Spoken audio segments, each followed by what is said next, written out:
Next on the list is Representative Schwartz. Yes. Thank you, Chair. I have a question for the Commissioner. What is the importance of having a female-only space for inmates? Commissioner Snell.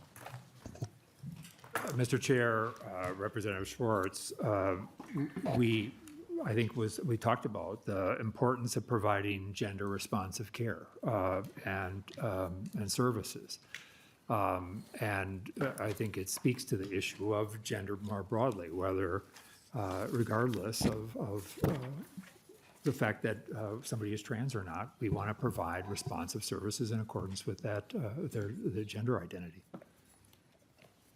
Okay, so then can you please... Representative Schwartz. Oh, sorry, Chair. I apologize. Thank you. Commissioner, can you please tell me why does the Shakopee facility exist in the first place? Commissioner Snell. Representative Schwartz, could you repeat your question? Yes, thank you, Chair. Why does the Shakopee facility exist in the first place? Commissioner Snell. Mr. Chair, Representative Schwartz, Minnesota Correctional Facility at Shakopee is the state's women's correctional facility, and serves people who are committed, women who are committed to the Commissioner of Corrections.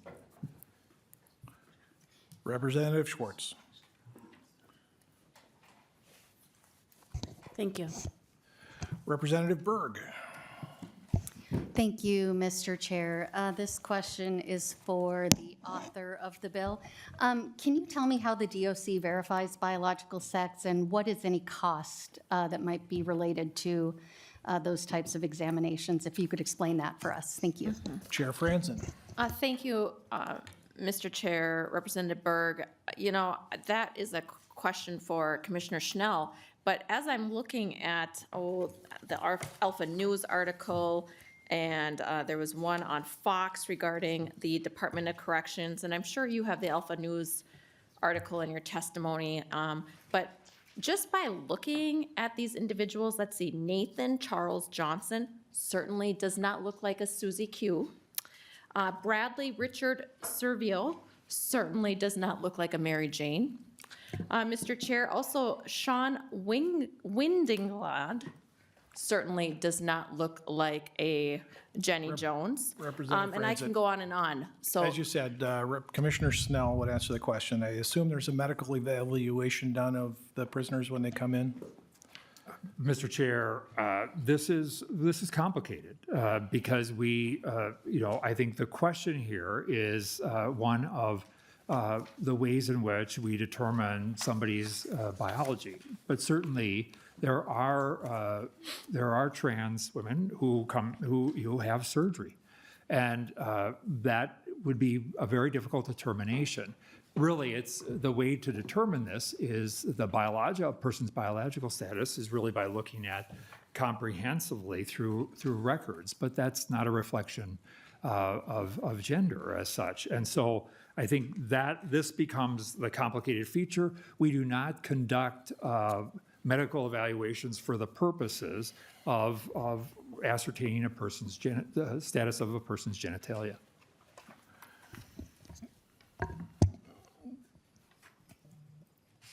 Representative Berg.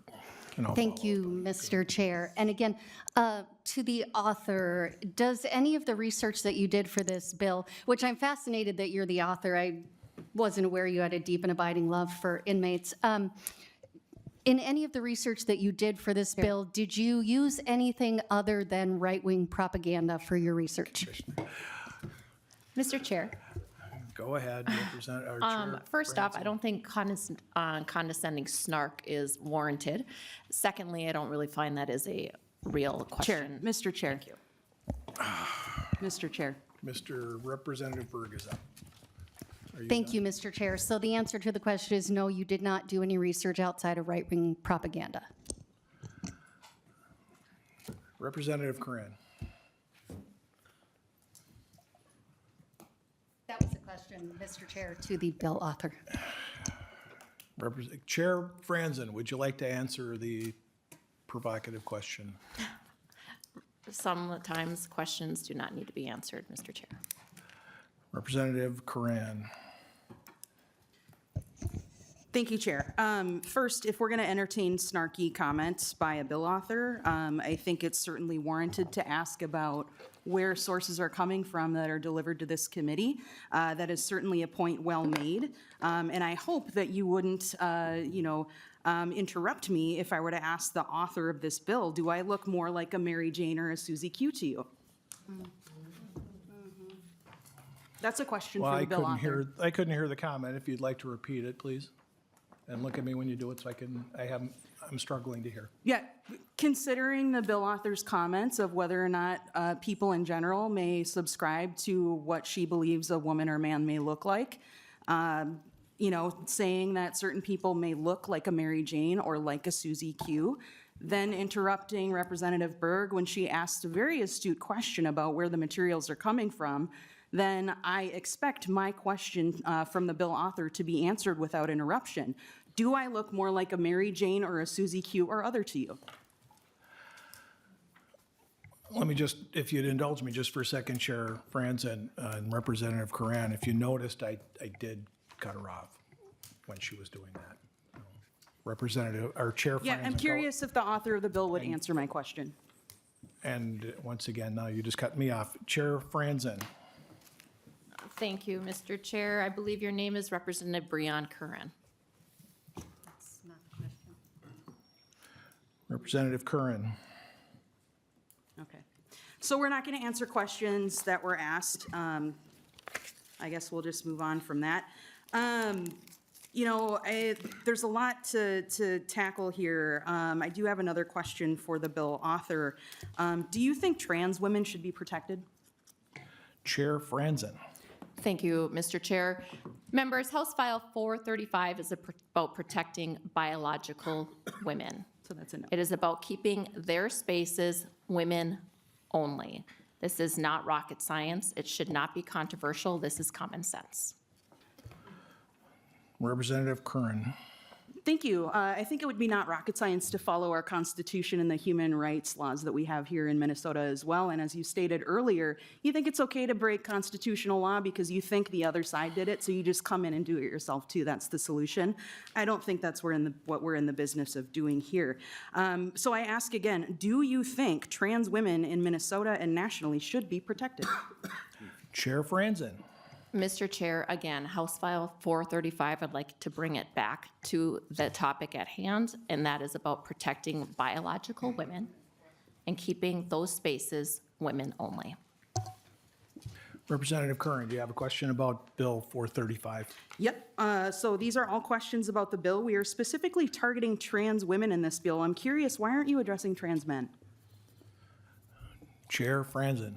Thank you, Mr. Chair. Members, again, I have been working many years on women issues, women rights issues. You might hearken back to 2017, 2018, when I led the charge against female genital mutilation, which passed in a bipartisan manner off the House floor, only to not go anywhere in the Senate. And then when we went into the minority, I brought that same bill up as an amendment, only for it to fail on party line vote. Republicans voting for it, for my amendment to protect women against female genital mutilation, with Democrats voting against my amendment, therefore supporting female genital mutilation. Members, I have a track record of standing up for human rights issues. This is another issue that I see as a human rights issue for women. Representative Coran. Thank you, Chair. Yeah, so trans women exist and so do trans men. I find it interesting that you refuse to answer questions that acknowledge the existence of people who are in this very room, myself included. So I'll move on to my next comment here. One of our members suggested that maybe we have more information on these issues. And I'm curious to the author of the bill, how much more information do you need to hear from the trans community that this isn't right? Chair Franzen. Thank you, Mr. Chair and Representative Curran. Again, this isn't about hating on transgender. I get people want, that's what you want the headlines to be. This is about protecting women. The women who are imprisoned at Shakopee, along with the staff members that work for the DOC, have a right to be safe in their own places. This is about protecting them This is not about anti-trans anything. I know some people just want to play that in their head and pretend that they're victims. The real tragedy is that there are women in Shakopee that feel unsafe, and they're not being listened to from the Department of Corrections, and now they have come to the legislature for assistance. And that is our job. Our job is to listen to them and to protect their rights too. Those biological women and the staff that work there have rights too. Representative Coran. Yes, thank you. I have several more questions. I'm glad we came back after a brief recess. So there are growing concerns among the general public surrounding all this anti-trans rhetoric, including comments that you, the author, have made today. Anti-trans bills that have been introduced, stripping away rights to the point that people are afraid that over the next 4 years, they could be criminalized simply for existing as a queer or trans person.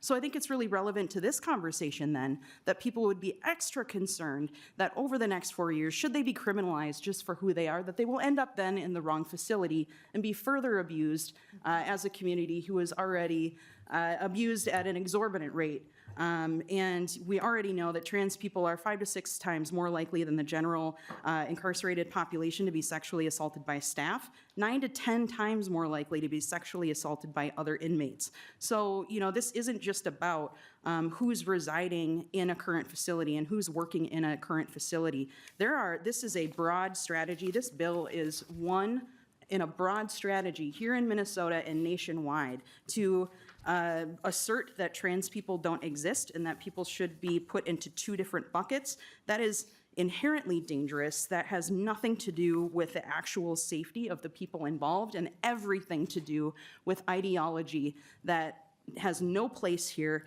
The fact that we're even having this hearing and other hearings on these bills, I do have a question. Do you have 68 votes to pass this bill? Chair Franzen.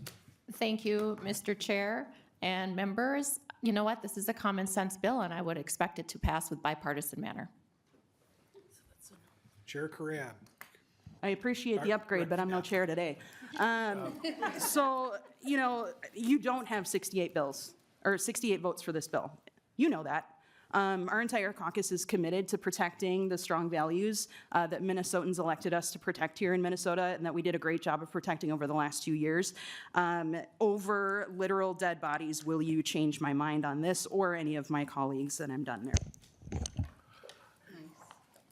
Thank you, Representative Coran. And interestingly enough, we also feel like we are standing up for the people of this state. It's not the trans ones. Representative Feist. Thank you, Mr. Chair. I just wanted to thank, I am deeply troubled by this bill. I feel like it targets vulnerable community unnecessarily and is not focused on the things that matter most for the people of Minnesota and the women in Shakopee. And I wanted to thank the people who came here and testified. I was really moved, and I just appreciate people bringing their compassion to oppose this bill. And I want to thank the many, many constituents in my district who reached out to me, who felt very strongly that this bill was unnecessary and harmful. And I also wanted to mention that I had the pleasure to work for several years with a woman who lived in Shakopee, or who was a resident of Shakopee, an inmate. And this was not an issue that she ever mentioned. There were lots of issues she mentioned. She, you know, like the speakers are really loud, and she had hearing loss because of the blaring speakers.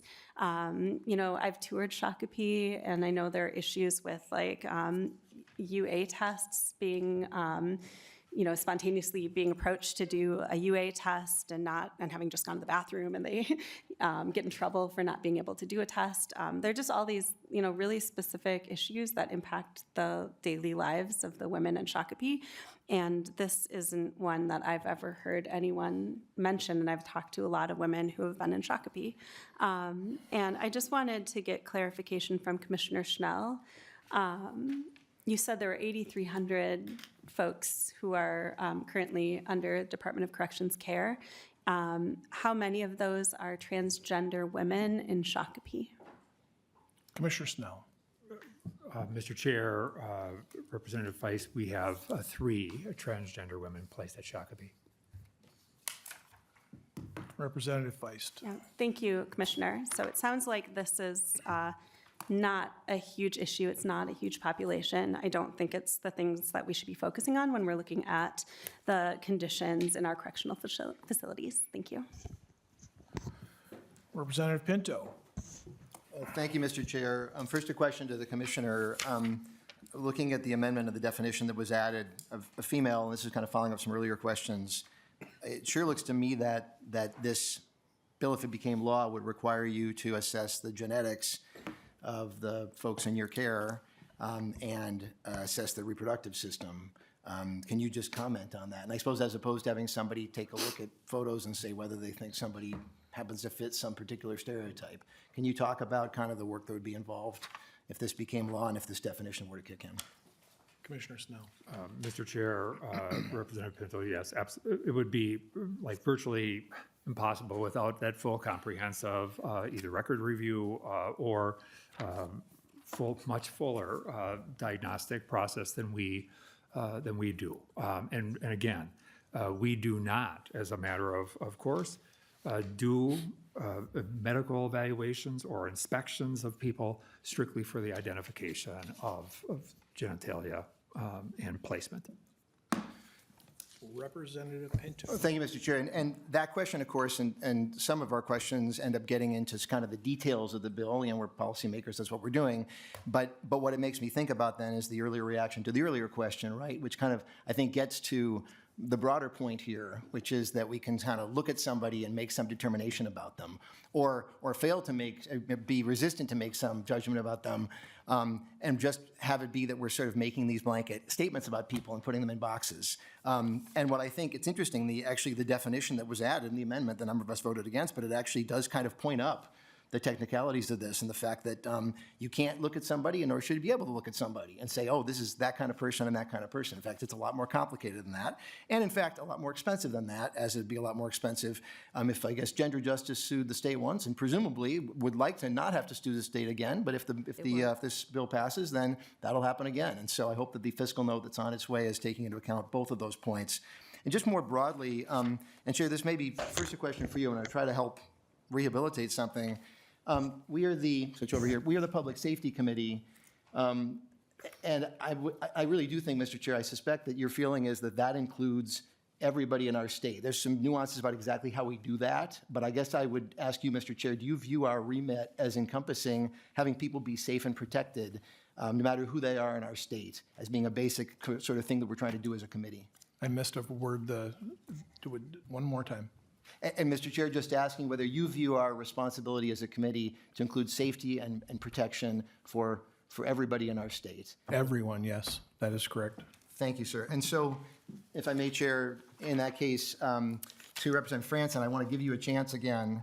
You said this is not about hating on transgender Minnesotans, and you're asked a basic question. I'll rephrase it slightly, but do trans women in Minnesota deserve safety and protection? I'm going to give you a third chance to answer this. Chair Franson. Thank you, Representative Pinto, Mr. Chair. In the Alpha News article where Ms. Alicia Beckman, who testified in favor of the bill, spoke, the article states, "We just fear saying anything. I've been away from the DOC now for a few months, and I still fear speaking out.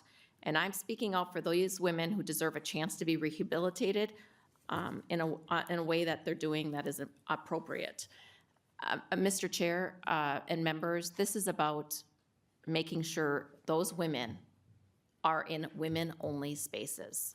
I'm sorry, I'm not sorry, but trans women belong in a male facility. Chair or Representative Pinto. Thank you, Mr. Chair. And Representative Franson, I think that could have been a yes, a simple yes. It was not. And in fact, I feel like where you landed that answer is exactly the opposite. We know, and we've had discussion about this, that transgender Minnesotans are subject to far higher rates of assault and harassment and stalking. And to imagine that if somebody is in fact imagining that they would be, that there'd be safety for them in a men's prison, for trans women to be in a men's prison, I think is in fact the exact opposite. And it makes me concerned that with those answers that you provided 3 times now, that in fact having them be in a men's prison where they'll be less safe, I would certainly hope that that would not in fact be the point. If our committee is going to define public safety as just at a basic level that people are free of assault and harassment and stalking, there is no bigger threat to public safety than having anti-trans rhetoric and anti-trans legislation. Those are the Minnesotans that are the biggest risk of being assaulted and harassed and stalked and threatened. And so for the sake of 3 people, we have this situation where we are, this is part of, has been discussed, this national wave of taking people in our society who are the most endangered and putting them in greater danger. I can think of nothing that is more awful than that. And I'm just so disappointed. And I'm really so disappointed that we cannot at least say that in the Public Safety Committee, everyone deserves protection. Thank you, Mr. Chair. Everyone deserves protection. It is that simple. It's a yes. And so for this bill, it is a no. Thank you, Mr. Chair. Representative Franson, do you care to respond to that? Our lead molar, you're last on the list. Could I just ask one question to Commissioner Snell?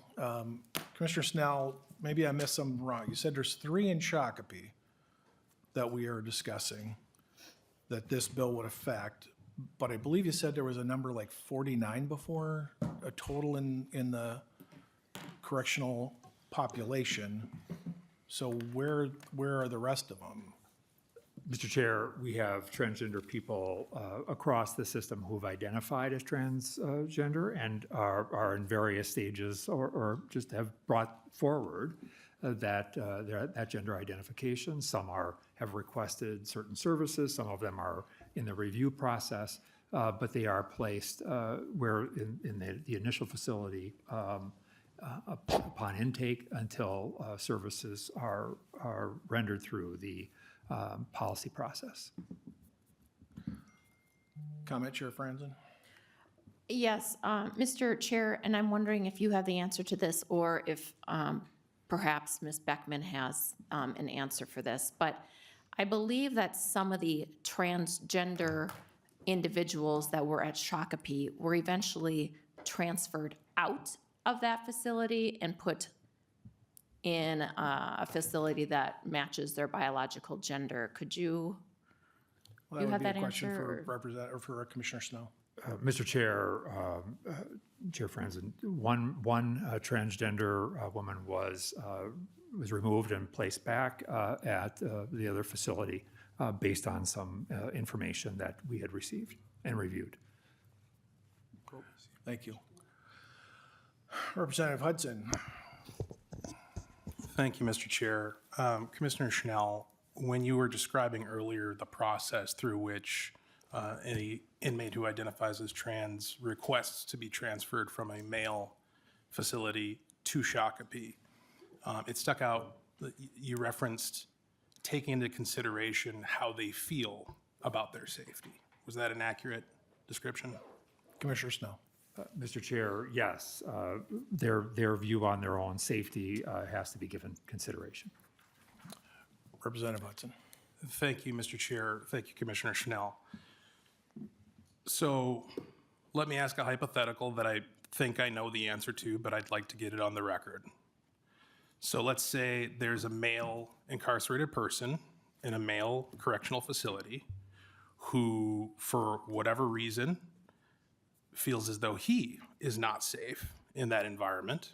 Perhaps there's a history of incidents to substantiate a lack of safety, and feels as though he would be safer if transferred to Shakopee. Is there a path to make that happen? Commissioner Snow. Mr. Chair, no, that would not be. There are other management tools we would use in that case. Representative Hudson. Thank you, Mr. Chair. Thank you, Commissioner Schnell. That's interesting. So it would seem as though that what hinges on this decision of whether or not we're going to even consider transferring an incarcerated person from one facility, from a male correctional facility to Shakopee, is not actually their safety or the likelihood of them having issues in that area, but rather their claim to a particular gender identity. If they don't have that claim, then no matter what safety concerns exist for any other reason, there is no mechanism for them to be transferred to Shakopee. It's also interesting because it suggests that there are other ways of mitigating safety concerns that don't involve transferring incarcerated people from a male facility to the female's facility at Shakopee. Could you expound upon what some of those contingencies are? Commissioner Snell. Mr. Chair, Representative Hudson, I think one of the things I want to be clear is that the view of that individual's safety is one of 9 factors. And so we're talking about a comprehensive range of factors that are considered, number one. Number two, remember, being transgendered speaks to the fact that these are, we are talking about how do we deliver gender responsive care. Again, when we look at this through the lens of what the American Medical Association, how it regards gender dysphoria, as we look at this through kind of all of the WPATH considerations around the care and the provision of services to transgendered people. These are the things that inform our policy. And I think we're talking about something fundamentally different when we're talking about, we have one women's facility in the state of Minnesota. We have 10 other male facilities that we can manage populations in a whole variety of ways. But remember, we're talking about one factor among many considerations, 9 different considerations that we look at relative to this. Representative Hudson. Thank you, Mr. Chair. So if that fundamental gender identity claim does not exist, do any of the other 8 considerations matter at all when it comes to the potential to be transferred from a male facility to the facility at Shakopee?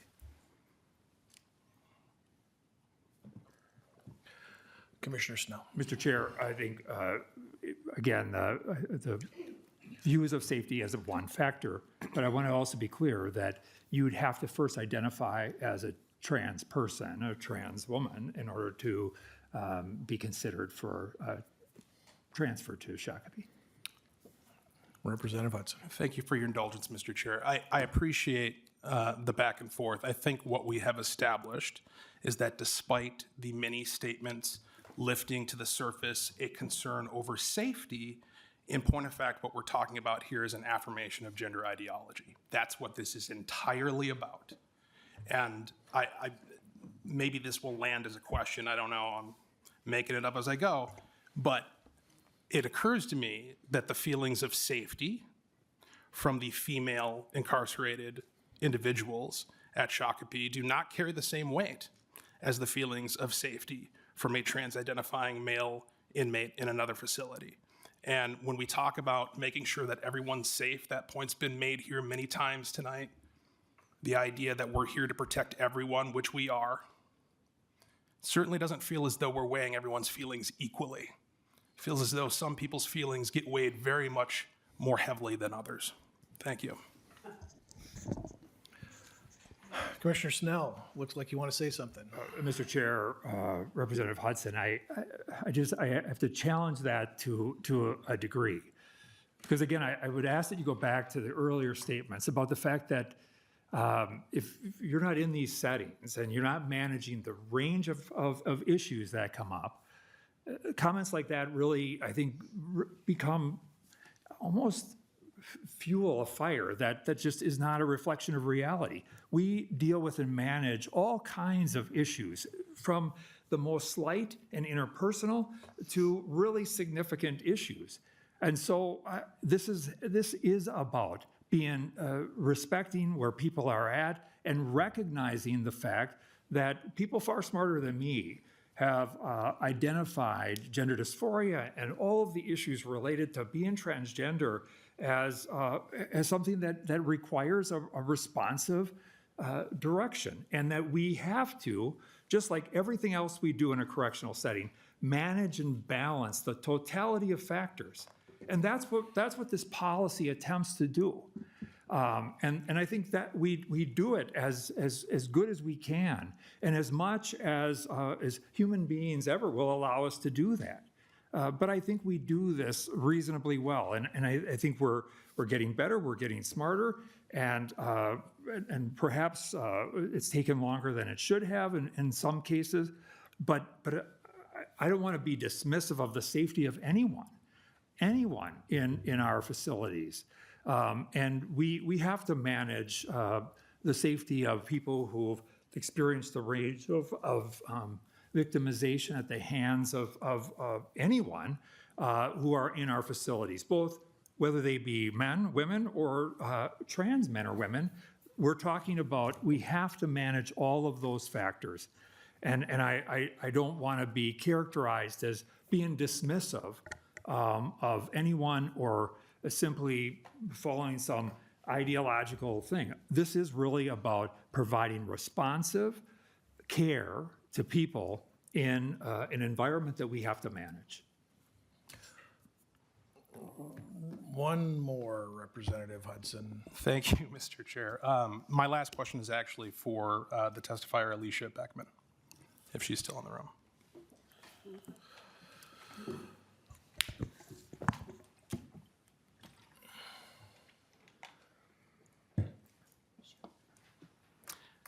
So I'll begin as you're taking your seat. You've sat here and you've listened to all this discussion and testimony and back and forth. We are hearing of this process through which we manage and balance different factors on a scale in order to determine what the best way to provide people with their needed services is. As someone who was working on the ground, dealing with it face to face, do you believe, and can you expound upon the degree to which the safety of the female inmates, as defined in this bill, in Shakopee, factors into that weighing and balancing? Testifier Beckman. Thank you. I do not believe the safety of the women of Shakopee has been taken into consideration at all.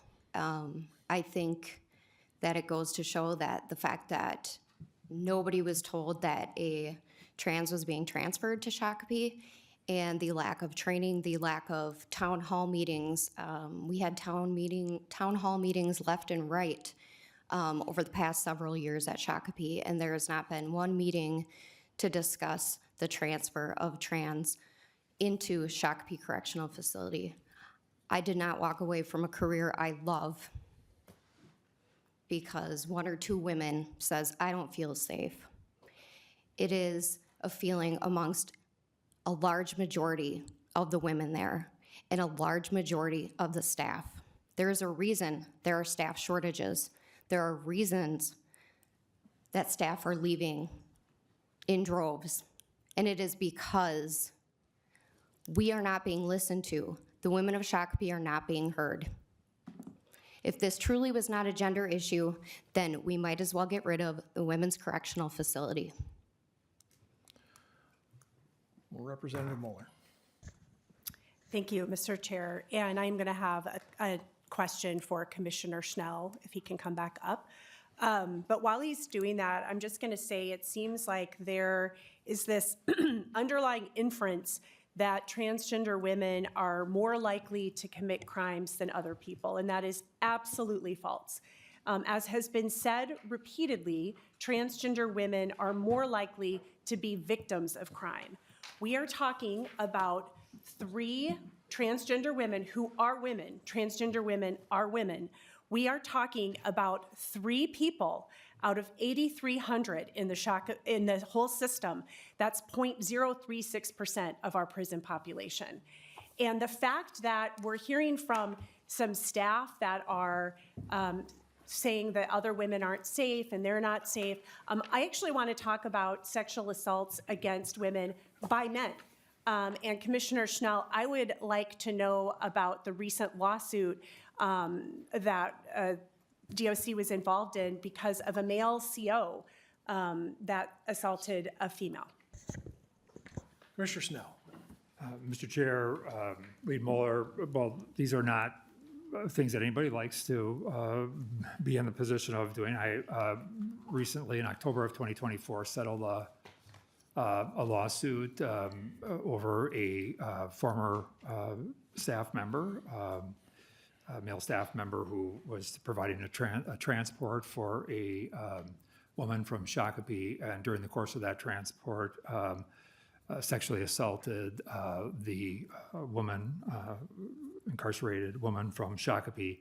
And as a result of that, CO was subsequently and rightly prosecuted and convicted of that crime, number one. And number two, it resulted in us, along with the Attorney General's office, analyzing the facts of that case.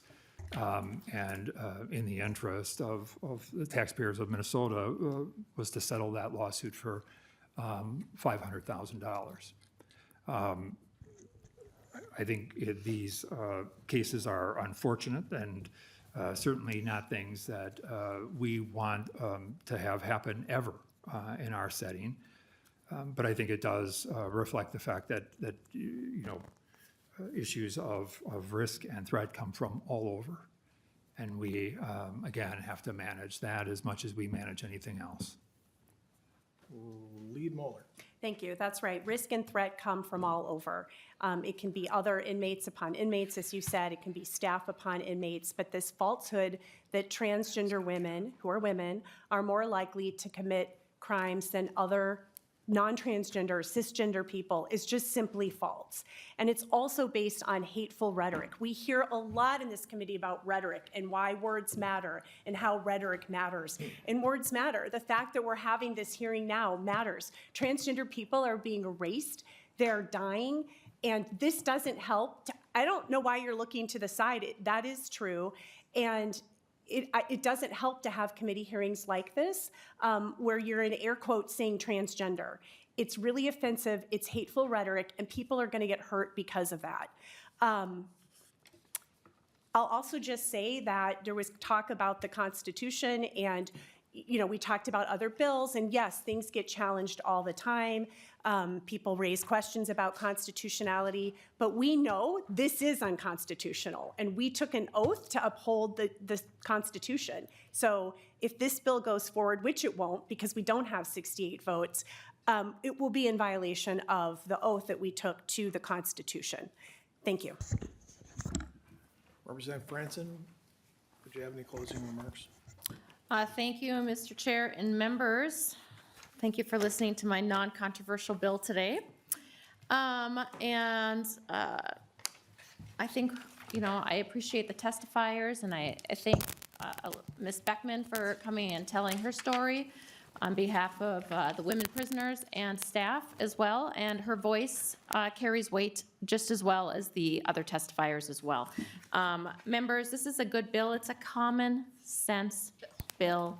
I anticipate it passing today's committee, and I look forward to it passing on the House floor. Thank you. Lead Muller, Chair Mariani, former Chair Mariani would have called this a vigorous discussion. House File 435 is laid over. Thank you, Chair Franson, to your testifiers.